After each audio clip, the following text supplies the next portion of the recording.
Hello everyone, thank you for coming. Good to see you again.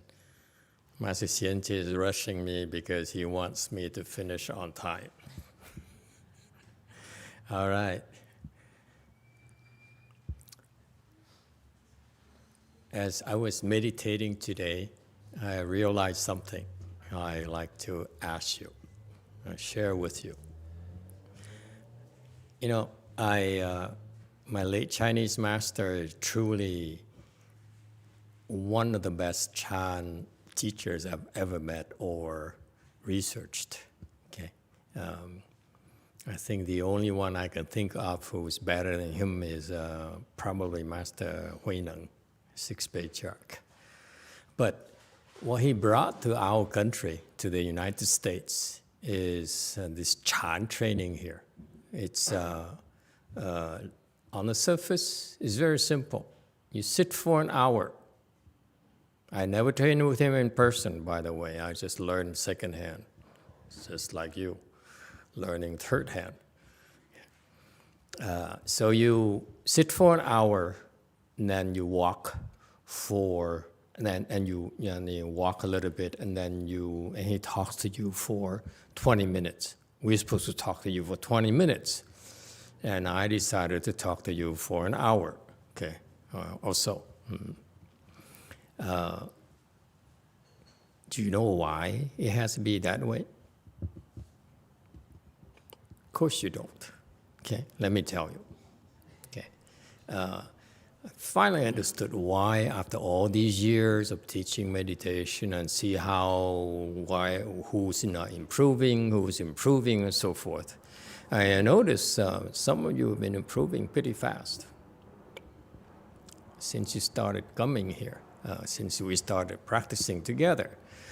And not only here, but online as well. So the idea of this Chan training here that I picked up from Master YongHua is the sit will help you achieve gradual improvement. Okay, so the sitting is a gradual improvement practice. This kind of sitting practice will help you improve. And then the talk is designed to plant the seeds for you to have the sudden improvement, if you will. It could happen immediately as you listen to it, right now, or could be the seeds for you to attain sudden improvement, like later. Okay, time is not definite. Could be tonight, could be tomorrow, could be, in my case, 20 years later, 30 years later, and all of a sudden, oh, that's why. And that's why we lucked out in that instead of doing 20 minutes like he recommended to his disciples, I chose to do 1 hour. And the difference is that you improve even quicker than them people. Okay, so does it make sense now? You improve when you sit, it's maintenance. It is to help you maintain your physical health, your mental health, yes, your spiritual well-being. People in the world ignore that, neglect that. They neglect there's something called spiritual well-being. Okay, that your teachers, whether it's in school or in college, at universities, in your doctorate programs, or postdoctorate programs, cannot give you is that spiritual well-being. Okay, and that's part of our makeup. We have spirits, don't we? Yes, you use the word spirits. Okay, so how are we taking care of our spirits? All right, so this sit here every day that we strongly urge you to do is ensuring that. You know, I've been teaching Chan meditation at Lu Mountain Temple for over 15 years now, And one of the boys there has depression. He's also pretty manic himself.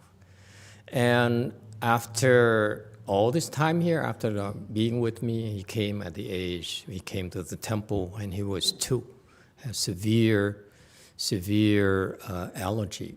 Yeah, his granddaddy forced him to eat seafood, and he's allergic to seafood. And typically, he used to have to go to the emergency room once a week. Okay, it's pretty bad.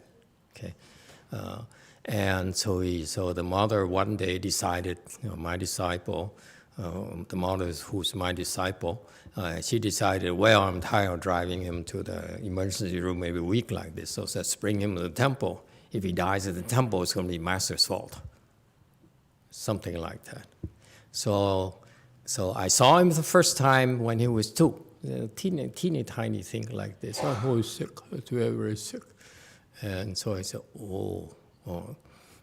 so somehow coming to the temple, he didn't die at all. Actually, he got better. Okay, so the mother knew the trick, so she kept on bringing him to the temple more regularly.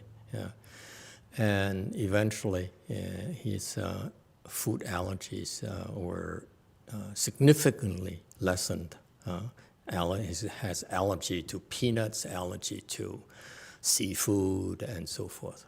And now he's basically has a normal life. He has no worries about going to school, and the school might put some peanuts in their school food, and he might get in trouble. No, he doesn't have that problems anymore. And now he sits, believe it or not, boys and girls, 7 hours a day. He goes to school, comes back from school, from 1 o'clock, he sits he started with 2 hours, 3 hours, and so forth, until now he's up to 6, 7 hours every day, unless he has a school event. Okay, why is that? Spiritual well-being. At such a young age, he's around 14 nowadays, I believe, he discovered spiritual well-being.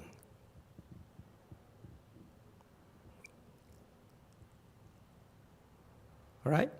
So, you see, the seeds were planted a long, long time ago. Now he's doing it because no one forced him.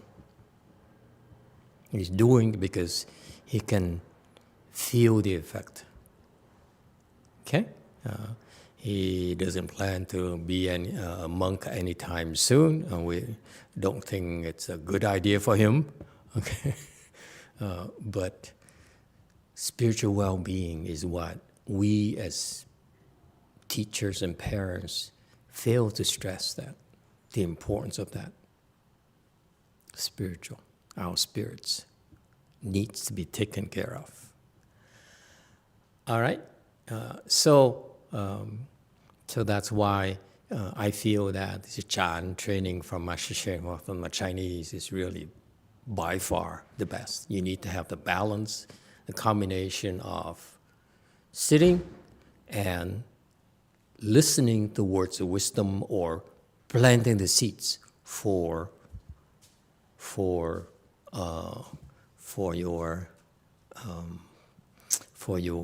blossoming later. All right? Questions or comments? It's a beautiful, beautiful Chinese secrets that my master, as a typical of the Chinese Chan teachers, we're supposed to figure it out. There are things where you're supposed to figure out, and it's not spoken. That's called wisdom without a teacher. Okay? As you sit there and you meditate, and that's why that these wise people said so and taught us certain ways. All right? Questions or comments? Anyone has any experiences that you'd like to share? You feel you regressing, you feel better, you feel worse, you feel no change, like Master Xianjie. 15 years, he still feels no change whatsoever. Anyone? Yes, Daniel. Daniel Lee. Emitofuo, I just want to share that walking in and now how I feel is a completely different experience. I'm like a whole different person. It's amazing. And then a question is like the more maintenance you do for your spiritual well-being, the better, right? Like the young kid. Is it also, can we just do the same thing for like listening to Dharma? If we can listen to Dharma, should we just do it as much as possible while we work or whatever? Yes, absolutely. Not particular. Yes, the physical well-being is what worldly people, all the people in the world, call what?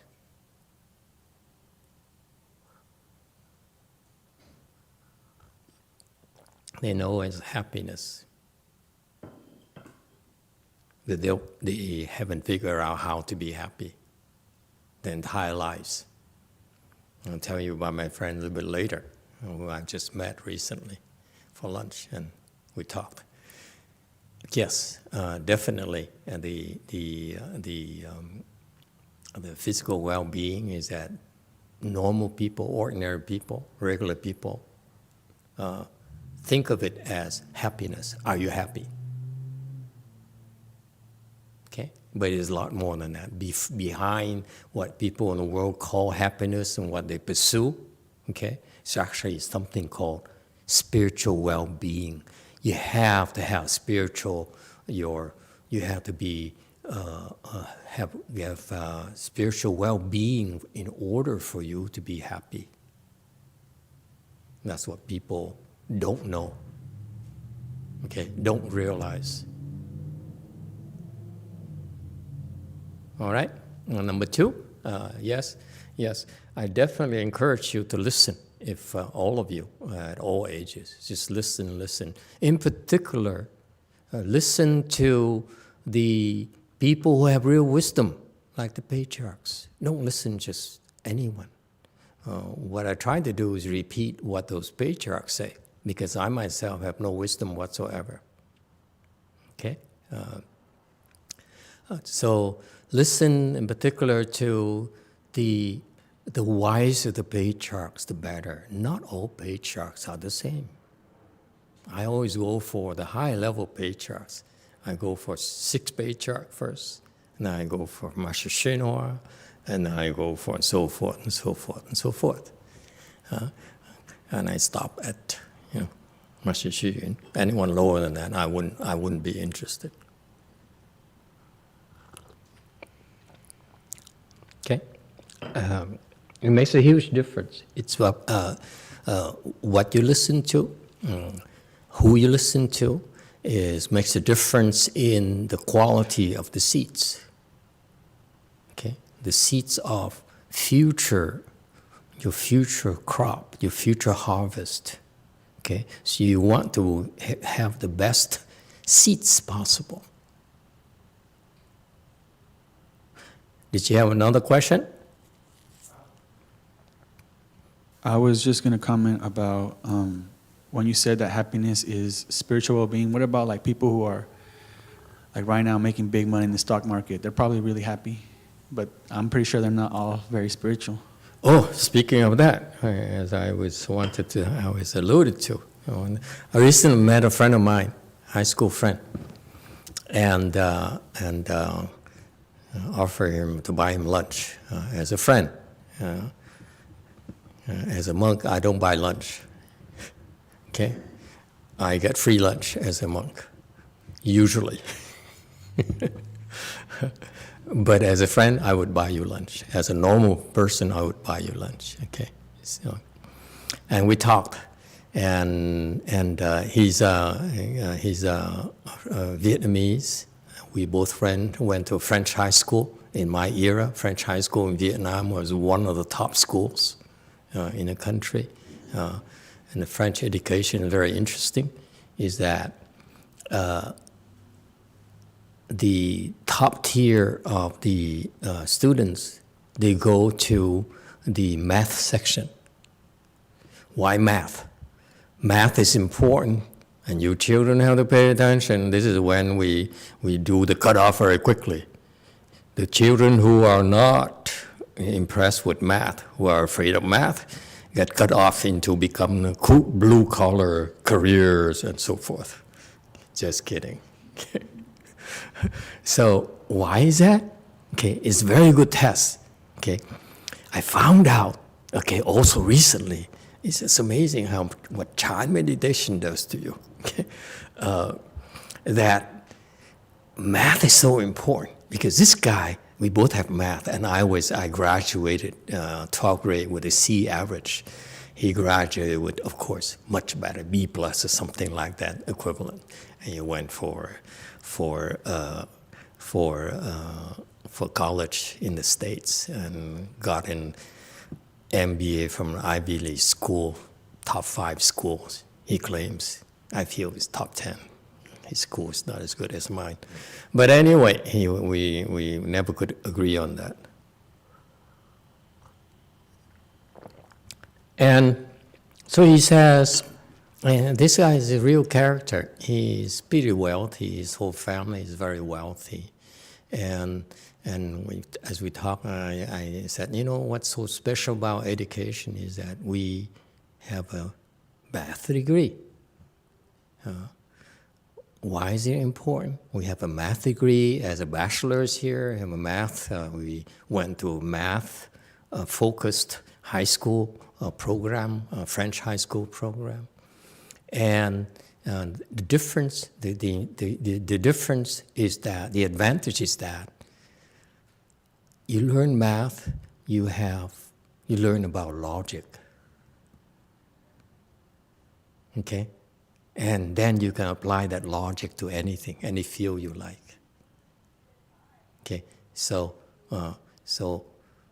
that's why we could relate to each other because we are both logical. All right, and of course, and then you learn, and after that you learn a master's. I should encourage the children to go for a master's degree as well, because you learn how to do research and have a broader view of the world and so forth. And finally, I also encourage some of you, I changed my mind here, I changed my position here. Some of you who are interested to go further, go for a PhD, okay? Challenge yourself, okay? Especially your children. Do not sell yourself short. Don't think you should aspire to things that are bigger and better than you, okay? It's very, very good for you. The reason being that I changed my position. Before I used to not like the PhD program because I felt that many PhD people are too narrow-minded, okay, too tunnel-visioned. But the great thing about PhD program is that it gives you the ability to handle the abstract that the master's program people don't need to prove. Okay? PhD candidates, PhD holders need to prove they are able to handle the abstract and then contribute. So it's the spirit of being able to handle the abstract as well as the ambition or the commitment to contribute as a PhD degree holder to your field. So that which makes it worthwhile to me to go after it, and that's what you so wish. Okay, so anyway, so this guy's here. He's pretty rich, his family is pretty rich and pretty successful. And he says, I regret that, when I retire, I won't be a CEO. And I said, yeah, and then we're both failures. And he says, because I saw myself when we were at school, in high school, as going abroad to study and come back and run the country, run Vietnam. I said, yeah, it's a part of my plan too. And then I said, but you know what? If you are a CEO or you go back and be a politician or run the country, you won't be happy. Speaking of happiness, you won't be happy. And he said, you're right. I won't be happy. Okay? Because he complains his children only want instant gratification. They want to have fun. They want this, they want that. Okay? But it's hard to talk to them for him to look at his students who are not going to Ivy League schools right now, which is an embarrassment for him. Okay?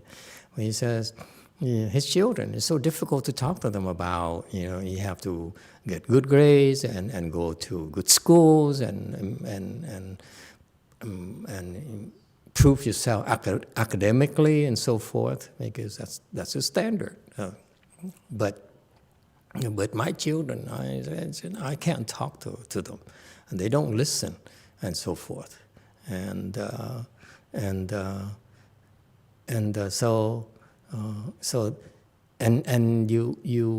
look at him, I said, wow, I feel sorry for you. After all these years, all this time, all the great schools and great teachers you went to, great institution you went to, you still are not happy. You still are not successful, and you don't know why. You're not happy, and you don't know why. How on earth can you tell your students and tell your children how to be happy if you're not happy yourself?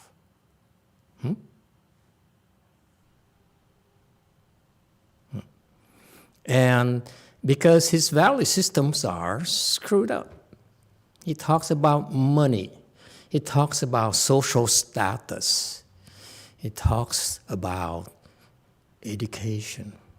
He says, for example, the politicians in this country, they are not good students. They're inferior students. Like President Biden, he was not a good student. Governor Newsom is dyslexic. He admitted himself he wasn't a good student. And I told myself, what does it have to do with being happy? What does it have to do with being successful? Okay? Yeah. It's one measurement, how you do at school, or what kind of degrees you get, or where you went to school. Okay?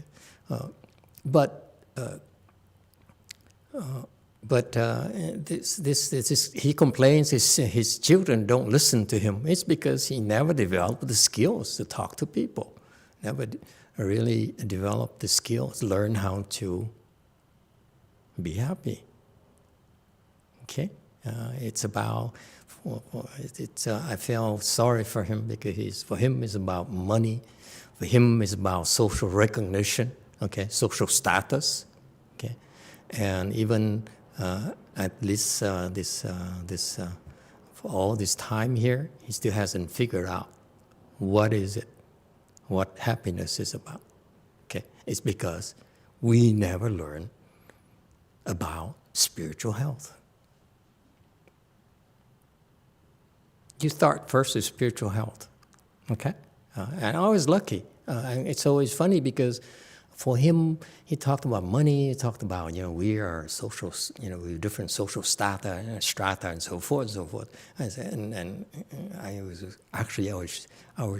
was feeling very embarrassed that he included me among those people as well. It's kind of weird, okay? To include a beggar in that social strata of such people. But anyway, what he failed to understand, that I was luckier than him, because when I was younger, I was a teenager, what impressed me was about the Confucian teaching. And that's why I told him, why don't you talk to your children about what's important in our era, at our time, what's important about the direction in life, okay? And so Do we have the Confucian thing, Xin Xin? Okay. When I was a teenager, I was struck by this thing here, by this model of Confucius. Okay, those are the insights of wise people. Okay, and what those insights are about, I finally understood, it's about spiritual well-being. Okay, success and happiness cannot be measured by recognition, by social status, okay, by money. But it's by these values, okay? And so when I was younger, okay, I was, for some reason, I espoused the European values, where you look for material things as measurements of success. How much money you have, how much power you have, how much influence you have, and so forth. What kind of cars you drive, and kind of houses how many houses you have, and so forth. But for the Asians, okay, it stuck to me even when I was following a French education system and rejecting the Asian value system as inferior. I admit, I was so stupid. Okay, but what impressed me are those 5 values. It stuck in my mind for some reason. Okay, and clearly it's from prior seeds. Okay, because it stuck with me. I listened to it and said, okay, I don't like you Asians. I think you Asians are losers. But these 5 things impressed me. And I said, why don't you talk to your children? I told my friend, why don't you talk to your children about these 5 things, about our value system? Okay, because those are the core of your well-being. If you don't have these, you will not know happiness. I don't care how much money you have, how famous you be, how much power you have, you will not be happy. Yes, Daniel, Lee. Why Lee? It's the brand. I don't know. The guy's last name. Excuse me. It's a brand. Oh, God. So much to learn, you see. I'm just wondering if the what you didn't like about the Asian whatever, I don't know exactly what it is. I was stupid. But maybe it's not connected to the Confucius teaching, right? Yeah, it is the Confucius teaching. It says the 5 constant virtues. Okay, see, the idea here, young lady, is that you cannot measure happiness by how much money you have. It's never enough. Okay, you cannot measure happiness by how well liked you are, how popular you are, like you. It's about all these 5 things here that will be the core of what makes you happy inside of you. Happiness is a feeling inside. It doesn't come from outside. Okay? So the Confucians model, okay, this is Asian wisdom. Even though I rejected Asian wisdom, but I somehow stuck to these 5 things in my entire life. It's made an impression. I didn't understand what it meant, by the way. I just heard, benevolence, propriety, righteousness, wisdom, and trustworthiness. That's it. Those 5 things, I didn't really understand what they meant, but they stuck in my mind.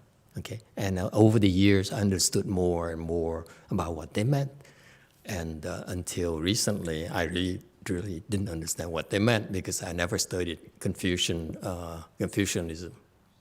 Okay, and please, in all honesty, in all humility, all you Asians out there, please teach me. Okay, it's just like my trying to teach the Taiwanese how to pronounce the Chinese, or translate Chinese into English for the Chinese. Okay, anyway, so benevolence. Okay, the first thing is benevolence. Okay. Our children should know about benevolence. Okay? That is a virtue that differentiates you from the next person. And by definition of the Confucians is I guess not to bear others' suffering. You see others suffering, you can't stand it. When you see others struggle in sitting in full lotus, you feel sorry for them. You say, but I can't stand it. I don't know what to do. So you can't bear to see others suffering. Okay, that's benevolence. And you love others. Okay, see, that's how you first learn about love. Love is about loving others, not loving yourself. Yes? And aiding living beings. That's benevolence. Asians, please teach me. What am I missing?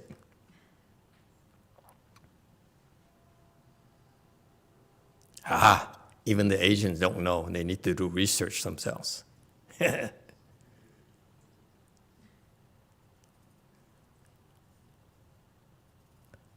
Okay? Well, we give them a chance to Google whatever. Wei Mountain has a question. Okay, cut me off when we hit the 1 hour mark, okay? I often get distracted and lose track of time. Go ahead, Wei Mountain. Yeah, Master, I just wanted to say I went out to see my friends this week, and I have, over the past couple of years during this coronavirus, I have mostly spent my time cultivating. Matter of fact, most of the time, while I've been out of college and I came home, I've been spending most of my time cultivating, going to temple, and working myself that way. And my friends are super into being successful, like mega successful. They're really hard workers, and they were telling me, like, man, like, we're worried about you. Like, you just spend your time going to temple. What do? Be a monk or something? I just said to them, my values now have become different from the values that you guys have. And I was sitting in the restaurant with them, and it's just, everybody's just, they can't stop thinking, and their minds are just running, and they have so much filled up in their brain that it's hard for them to, really have good energy inside of them. And I realized that when I was really chasing after material things, they eluded me more. They really eluded me, and I felt more pain in my heart, and I didn't feel as good.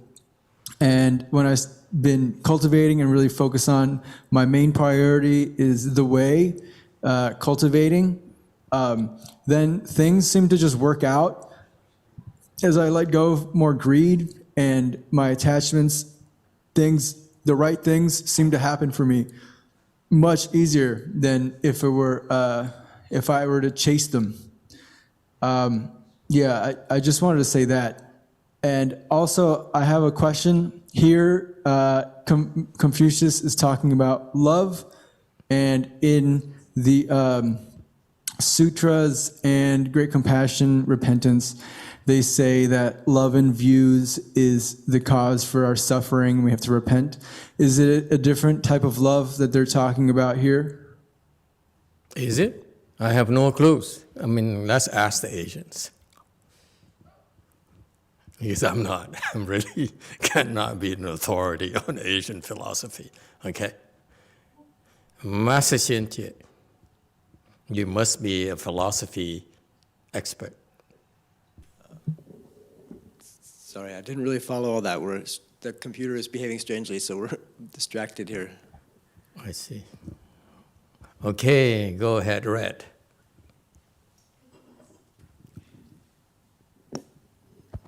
Thank you, Master.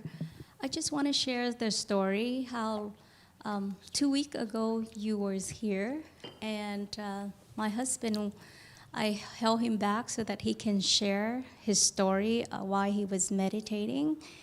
And then from listening, instead of went home, he actually stayed back for the whole didactic lecture from you. Just like you say today, that the purpose of that is planting the seed, and the seed is actually working. I see it happen to him today because we were under a lot of stress, physically and emotionally. So we decided to go somewhere for a short time and then came back. On the way back, he told me, he said, let's listen to our Master Dharma from 2018. And every word that you say in that lecture, he was like, I asked him, normally my husband Vietnamese is not as good as I am. I sometimes have to translate it for him. And this time I looked at him, I said, do you understand? He said, yeah. Like every single word that you say in that lecture, and he listened and he sounded like he's understanding. So normally it's me who told him that let's listen. Now this time he volunteered himself, so that is an improvement that we have. We can see the nature relationship between the two of them. Who tells whom what to do? Okay. All right. Very good. I'm not gonna touch this. But thank you for sharing with us. Okay. What is this? Is this about love? No, it's not about love. All these things are exercises, just like the sitting. The sitting is just an exercise, it's a drill for you. To do what? Benevolence is to help grow your heart. You can become more benevolent, which makes your heart grow bigger and bigger and bigger, and makes you able to love more and more and more. How's that?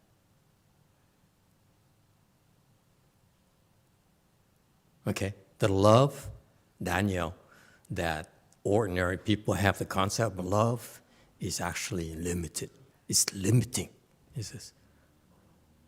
Okay, that concept of love they have is possessive love. Okay, I won't be content, satisfied until I'm able to love. Okay, no, this love here is you love more living beings. You can see other people suffering and say, okay, I need to do something, okay, to help them. I cannot bear to see them suffer so much. It's not about logic anymore. It's not about your taxes anymore. It's about relieving the pain and suffering. Yes? That's what makes you a better person. You see others suffer and say, God, my goodness, I got to do something to help these people. I'm the fortunate one. Okay? So now it's for me. I have enough to share.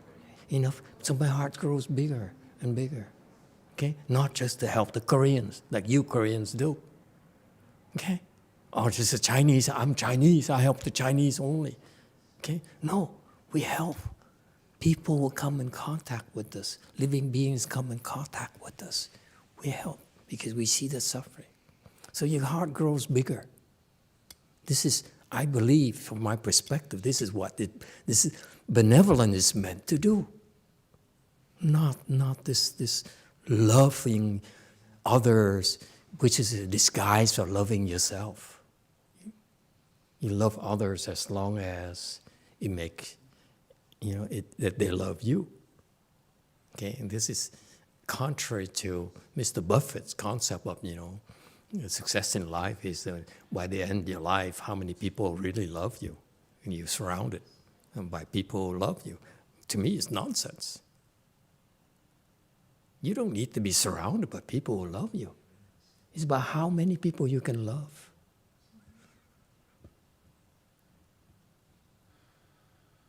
Questions or comments? Okay? Don't limit yourself, boys and girls. Love more. Yes, that's benevolence to me. Yeah? What is about the Asians? As soon as I challenge them about the Asian system, value system, they all stay quiet. Say, oh, I will defer to Master.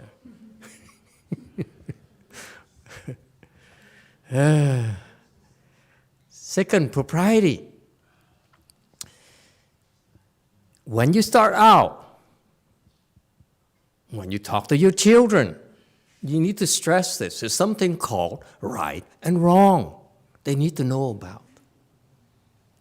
There's no compromise here. Okay? There's right, no, there's wrong. Until you have really true wisdom, then you understand more. But it has to be based on true wisdom. It's based on a concept of right and wrong. Do the right things.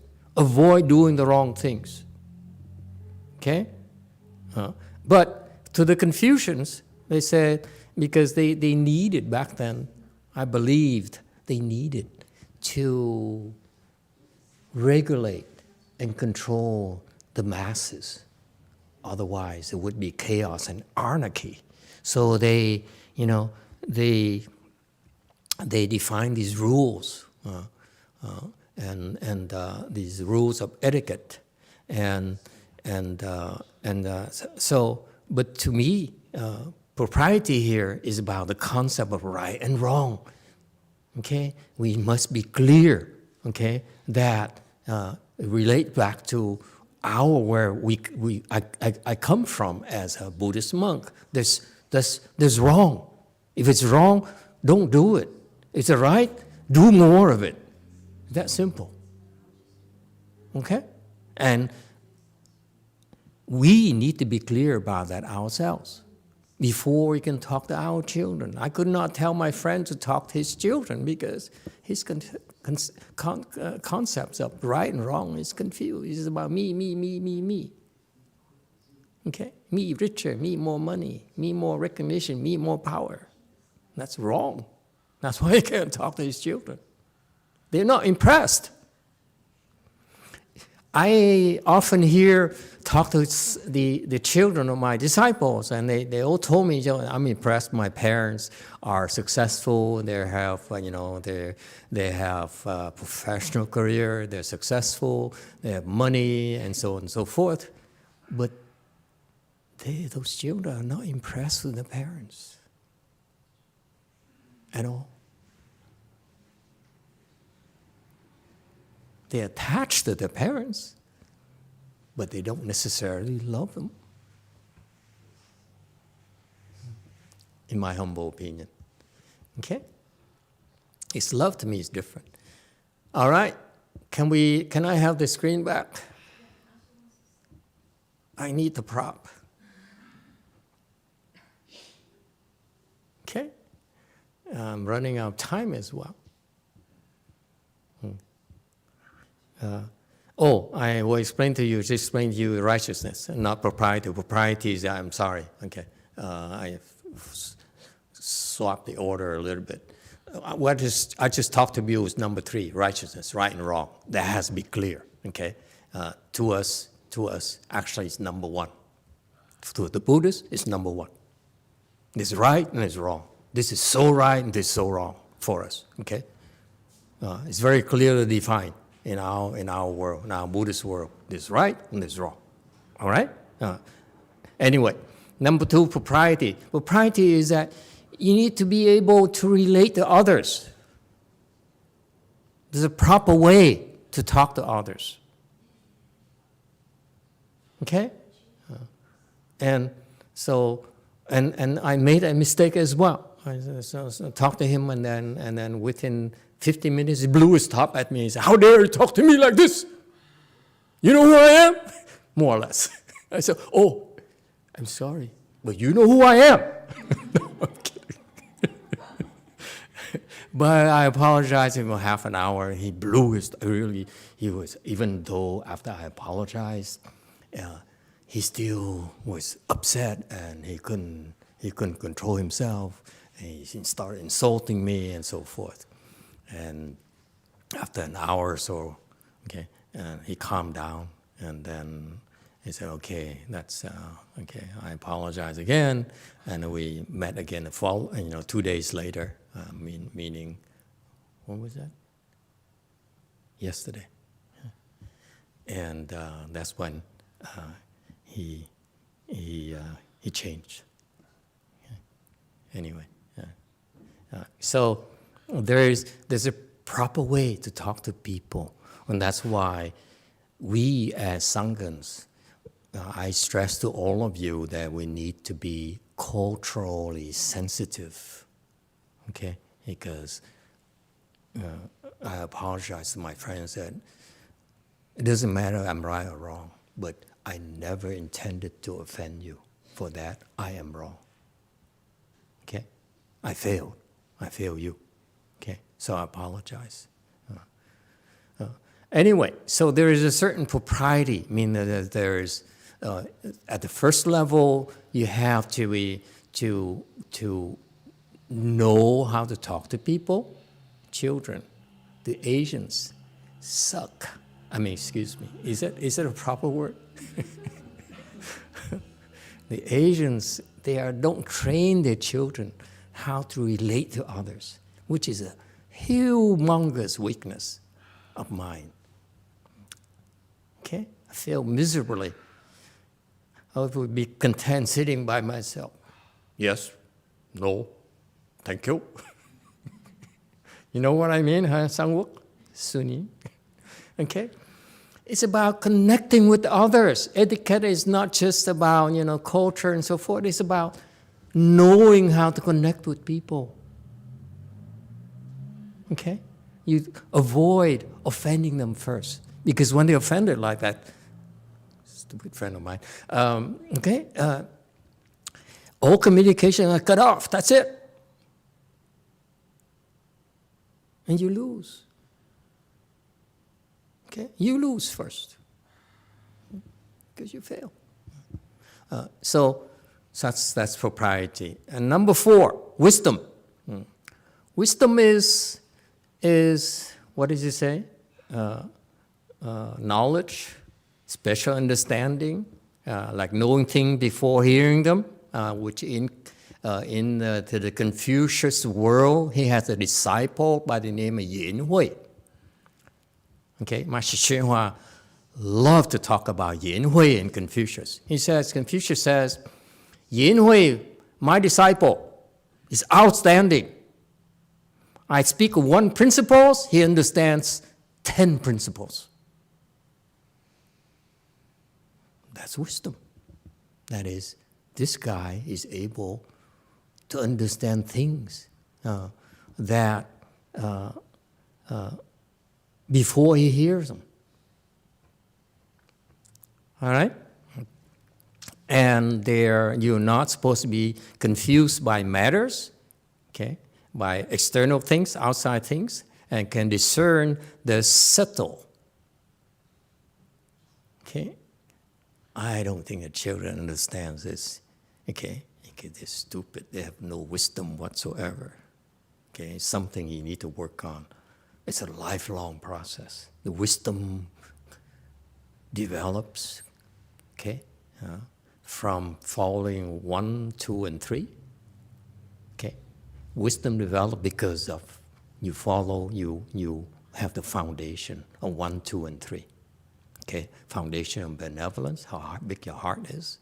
Propriety, meaning sensitivity to others. Yes? Okay? And righteousness. This is right and wrong. No excuses. Okay? Cut it out. Okay? Don't do the wrong things. It's stupid. Do the right things. That's wisdom. That's the beginning of wisdom. If you know that's stupid, why do you keep on thinking about it? Huh? Cut it out.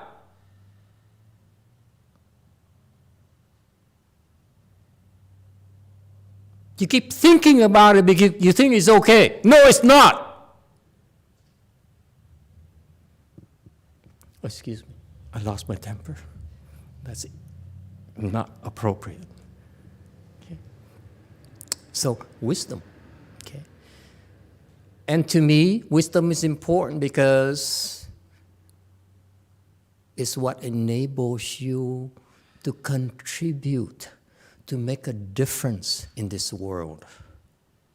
We like to think that we leave this world better, a better world for our children. We fail, but we try for it. That's our aspiration.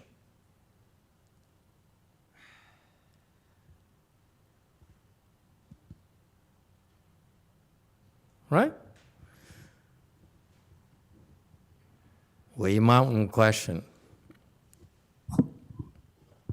Master, first of all, I think you missed righteousness. Is that right? I didn't catch it. I missed something. Excuse me. Yeah, one of the principles. I think you skipped it. Or I wasn't listening right. Children, don't listen to this. Okay, this guy is wrong, clearly. Go ahead. God, bandana man. Am I still on? You can still hear me? Yeah, I can hear you, bandana man.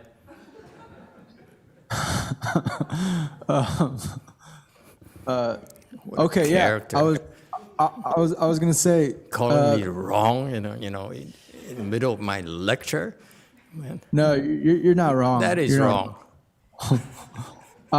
Yeah, I was gonna say. So I've known something's wrong, and I've still thought about it, and I've still done it.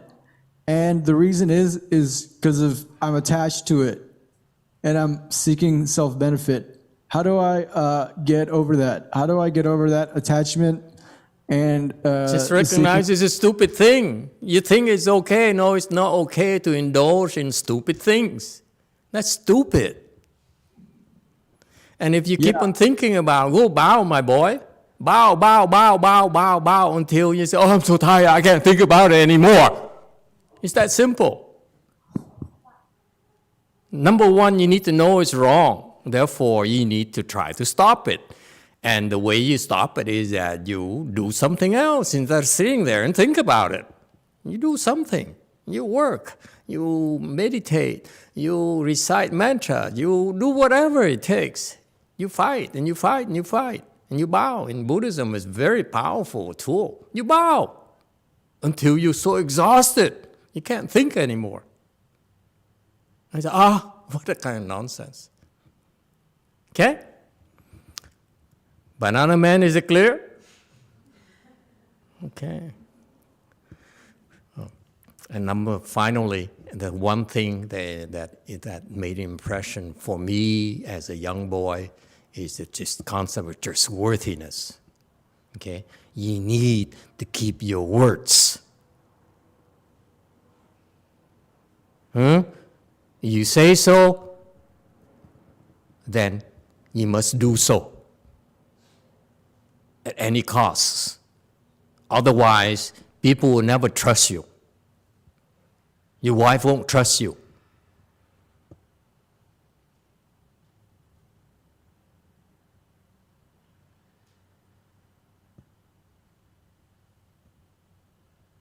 If they don't trust you, what's the problem? If people don't trust you.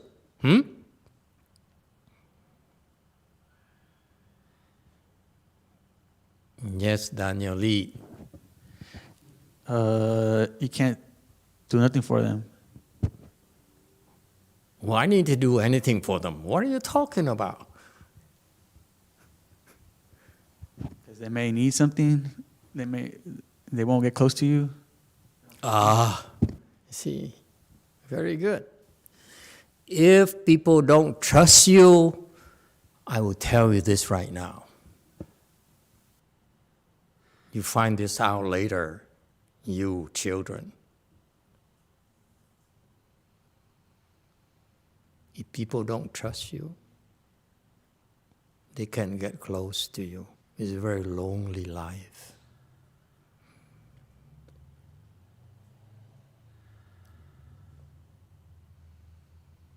It's that simple. You want to get someone to love you, get close to someone, they have to trust you first. Otherwise, they won't open up. Yes?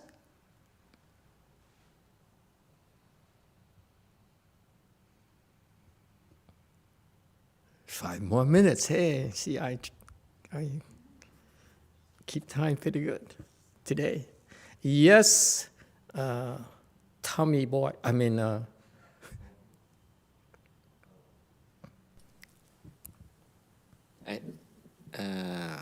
Master, I just want to say about Vietnamese, we call tính. Your reputation, very important. When you say something and you don't do it, and next time, no matter what you say again, they won't listen, and then they just ignore it. Then, The sad thing, I saw these people who are not trustworthy is that people do the same thing to them as they're doing to others, in the sense that they say yes, yes, yes to you, okay, but they don't mean it. It's very sad because it's this culture of mistrust. You cannot trust people, okay, and you can be surrounded by the people who love you, okay, but you don't trust them. Okay, it's very lonely because Mr. Buffett will find out, I feel, that they love him because they want his money. Okay? It's not love. All right? So this trustworthiness from the confusion is that you must be sincere and cannot be deterred from your goals. But to me, it's a much more personal. Okay, it's a very personal thing. Can you be trusted as a human being? You can't have that. You're not a human being.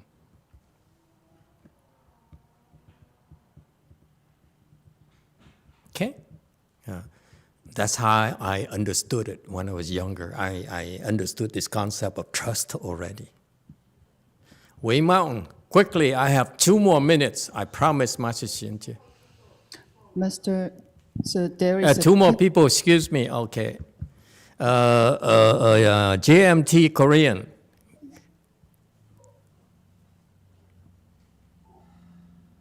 Master, but if after we promise to do something to someone, and then we find out that it's the wrong thing to do, so how do we? We skip town. It's much faster that way. Too difficult to explain everything. Sometimes I'm sorry, I cheated, and I lied to you, so I'm going to leave town right now. I'm not coming back. Okay, I lost my face to you. Okay, I'm moving to Texas.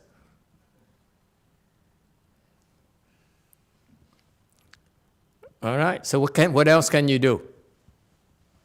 Then you admit you were wrong. Oh, this guy is not really trustworthy, isn't he? Is he? I mean, he says, I said something later I realized wrong, so what do? You say that you speak the truth. I say, I'm so wrong. Now I changed my mind. Now I believe some of you should have a PhD program. You go for a PhD. I was wrong before. A little bit wrong, but not too much. Okay? Admit you're wrong and say, I'm sorry, I changed my mind. Beat me up or hurt me, harm me or embarrass me, but I was wrong. No denying it. Okay? Don't be afraid to lose face. We're wrong sometimes, right? It happens. It's very rare, but it happens. So admit it and move on. Number 2, go ahead, yellow hand.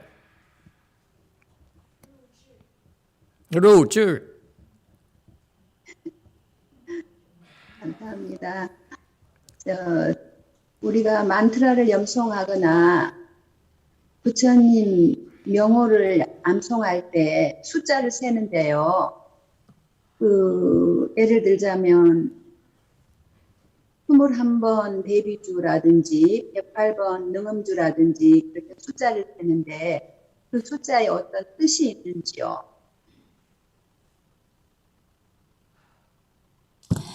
Master, I have a question. We do recite mantra, or sometimes we recite Buddha's name. There's a specific numbers that we recite. How many times? For example, like 21 times recitations. Is there any meaning why we need to recite like 21 times or other numbers, specific numbers that we're reciting? Yes, because it's what the Dharma door calls for. When you recite the Great Compassion Mantra, okay, you do it 21 times to hopefully get what you want. That's why 21 times, because that's how One Yin Bodhisattva taught us. He said, you want to get you want something real bad, then recite the mantra 21 times. So for example, before we drive, go on a drive, I don't know, you do that. Make sure someone recite the Great Compassion Mantra 21 times. Then you get there, safe and, and sound. If you don't, anything could happen. So did we do that this morning? Oh, shucks, we forgot again. Okay, very good. Finally, there's WMT. Way Mountain, yes? That's it? Yes, Master, no questions. I'm sorry. No questions? Okay, then we stop here right now. Is that okay? Okay, thank you everyone.